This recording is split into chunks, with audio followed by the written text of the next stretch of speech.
আমার বোনেরা, আপনারা অনেক সম্মানিতা, নিজেদের সম্মান সম্পর্কে সচেতন হন। এই হেজাব আপনার অধিকার, এই হেজাব নারীর অহংকার, হেজাব নারীর আভিজাত্যের প্রতীক, হেজাব নারীর রুচির প্রতীক। আপনার রুচিটা কেমন আপনার পোশাক দেখে বোঝা যায়। কথা কন, যে মেয়েটা হিপ হপ স্টাইলে চলাফেরা করে, গ্যাংনম স্টাইলে, এই মেয়েটারে ইপটিজিং করার সুযোগ আছে না নেই? কিন্তু যে হেজাব মেনটেন করে যেই নারীরা চলে, এদেরকে দেখলেই একটা সম্মান চলে আসে।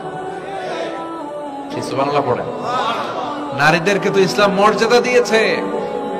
বিষ্ণু বলেছেন, দুনিয়া কুল্লুহা মাতা ওয়া খায়রু মাতা'আদ দুনিয়াল মারআতুস সালিহা। দুনিয়ার সব হলো সম্পদ, আর এই সব সম্পদের মধ্যে সবচেয়ে দামি সম্পদ হচ্ছে নেককার নারী। এদের পেটগুলা খনি।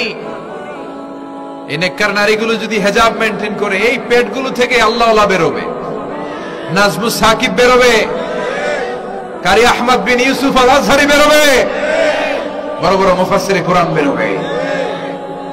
আর যদি হেজাব না করে, জি বাংলা স্টার জলসা নিয়ে মশগুল হয়ে থাকে, হ্যাঁ, টেন্ডারবাজ, চাঁদাবাজ, ডাকাত, এগুলো বেরোবে। ওজনে কম দিবে, খাদ্যে ভেজাল দিবে, মাছে ফরমালিন দিবে, গাঞ্জার টাকার জন্য লাথি মেরে মারে ঘর থেকে বের করে দিবে।